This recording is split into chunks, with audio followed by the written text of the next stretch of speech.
கோயில்கள், கல்வி நிறுவனங்கள், வணிக வளாகங்கள் என அனைத்து இடங்களிலும் சிசிடிவி கேமராக்களை பொருத்த வேண்டும் என்று கூறப்பட்டிருக்கிறது. தற்போது பெண்களுக்கு எதிரான குற்றங்களுக்கான தண்டனைகள் என்பது கடுமையாக்கப்பட வேண்டும் என்கிற ரீதியில் சட்ட திருத்த முன்வடிவு சட்டப்பேரவையில் அறிமுகம் செய்யப்பட்டிருக்கிறது. இது தொடர்பாக நம்மிடையே பேசுவதற்காக ஓய்வு பெற்ற காவல்துறை அதிகாரி திரு கருணாநிதி நம்மோடு இணைந்திருக்கிறார். அவரிடம் பேசலாம். வணக்கம் திரு கருணாநிதி. வணக்கம். சொல்லுங்க. தற்போது கொண்டு வரப்பட்டிருக்கும் இந்த சட்ட திருத்த முன்வடிவை எப்படி பாக்குறீங்க? உண்மையிலே வரவேற்க தகுந்த ஒரு முடிவு தான். எவ்வளவுக்கு எவ்வளவு சட்டங்களை கடுமைப்படுத்துறோமோ அவ்வளவுக்கு அளவு இந்த மாரல் ஃபியர் ஏற்படும். இந்த மாதிரி தவறு செய்யறவங்களுக்கு ஒரு அச்சம் இருக்கும். ஆனா இந்த மாதிரி குற்றங்கள் உணர்ச்சி பூர்வமாக தவறான குணங்கள் உள்ளவங்க, ஒரு மிருகத்தனமான உணர்ச்சிக்கு அடிமையானவங்க செய்யற குற்றம். ஆகையினால இவங்கள்டேருந்து அந்த டார்கெட், அதாவது டார்கெட்னு சொல்லுவோம், இலக்குகள், குற்றத்துக்கு பலியாகிறவங்கள இலக்குன்னு சொல்லுவோம். அந்த இலக்கை கடினப்படுத்துறதும் நம்ம சைமல்டேனியஸா செய்யணும். நம்ம இதுல பாத்தீங்கன்னா கிரிமினாலஜில தான் சொல்லுவாங்க, target hardening is one of the important thing. அதனால பெண்களுக்கு ஒரு அறிவுரை, இந்த மாதிரி உள்ள மிருகத்தனமான ஆட்கள் இருந்து அவங்களை காப்பாற்றிக்கிறதுக்கு போதுமான விழிப்புணர்வை அவங்கள்ட்ட கிரியேட் பண்ணணும். அவங்கள பாதுகாப்பா கொடுக்க வேண்டிய கடமையும் அரசுக்கும் பொதுமக்களுக்கும் இருக்கு அப்படிங்கிறது முக்கியம்.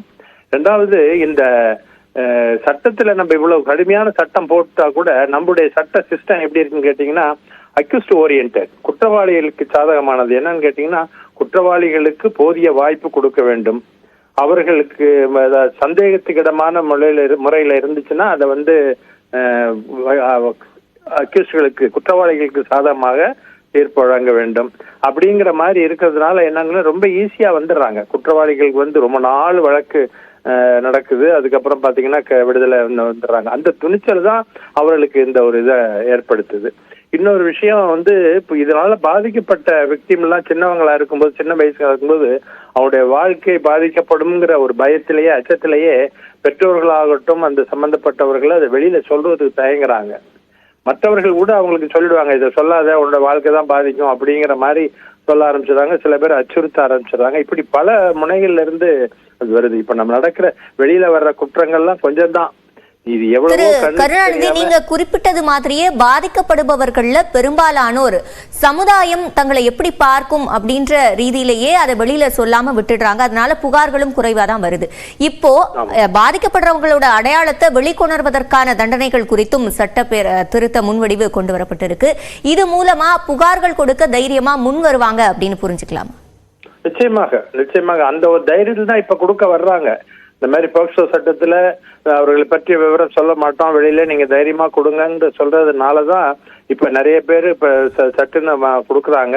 இன்னும் இத கடுமையா செய்யணும், நல்ல சிறப்பா செயல்படுத்தணும். தவறி போய் கூட நம்ம என்னன்னு கேட்டீங்கன்னா டெக்னாலஜி இது வந்துச்சுன்னா, இப்ப சென்னையில நடந்ததுல கூட டெக்னாலஜி மிஸ்டேக்னால அது மாதிரி வந்துருச்சு அப்படிங்கிறாங்க. அந்த மாதிரி எல்லாம் வராம இந்த மாதிரி வழக்குகளுக்கு ஒரு முக்கிய கவனம் கொடுத்து அதை வெளிவராத அளவுக்கு பண்ணுனா இன்னும் கொஞ்சம் நன்றாக இருக்கும். இப்ப போக்சோ அறிமுகப்படுத்தப்பட்டதற்கு பிறகு புகார்கள் வருவது என்பதில் என்ன மாற்றங்கள் ஏற்பட்டிருக்கு? இப்போ இந்த சட்ட திருத்தங்கள் கொண்டு வரது மூலமா இன்னும் முன்னேற்றம் இருக்கும்னு பார்க்கலாம். நிச்சயமாக இருக்கும். இந்த ஒரு அச்சூரன்ஸ் அவங்களுக்கு கிடைச்சிச்சுனாவே அவங்க இதை எதையும் வெளியில வருவாங்க, வெளியில சொல்றதுக்கு தயங்க மாட்டாங்க. இப்ப இந்த வழக்கையில கூட அவங்களுக்கு ஒரு இதை ஏற்படுத்தி இருக்கும். வெளியில தெரிஞ்சிச்சுன்னா அவங்க சம்பந்தப்பட்டவங்க மேல எல்லாரும் பல முனைகள்ல இருந்து நம்ம எதிர்ப்பு தெரிவிக்கிறாங்க. கோர்ட் வரைக்கும் சொல்லியிருக்காங்க, எப்படி இதை வெளியில விட்டீங்க அப்படிங்கிற மாதிரி சொல்றாங்க. அதனால இனிமேற்பட்டு ரொம்ப கேர்ஃபுல்லா இருப்பாங்க, கவனமாக இருப்பாங்க வெளியில அப்படிங்கறது நம்பலாம். அந்த ஒரு நிலைமை பாதிக்கப்பட்டவர்களுக்கு ஒரு துணிவை கொடுக்கும். நிச்சயமாக வருங்காலங்களில இவர்கள் ரொம்ப விழிப்புடன் இருப்பாங்க, வெளியே விட மாட்டாங்க அப்படிங்கிற மாதிரி இருக்கும். அத இப்ப எல்லாத்துக்கும் மேல நான் சொல்றது என்னன்னு கேட்டீங்கன்னாக்கா, அந்த டார்கெட் ஹார்டனிங்க ரொம்ப தீவிரப்படுத்தும். இலக்கை கடினப்படுத்துவது பெண்களுக்கு ஓரளவு கடினமாக இந்த மாதிரி சந்தர்ப்பங்களை அவங்களுக்கு கொடுக்காத அளவுக்கு தன்னை அது படுத்திக்கிறதும் தான் கொஞ்சம் அதிகமான பலனை கொடுக்கும். இணைப்பில் பதிலளித்தமைக்கு நன்றி திரு கருணாநிதி.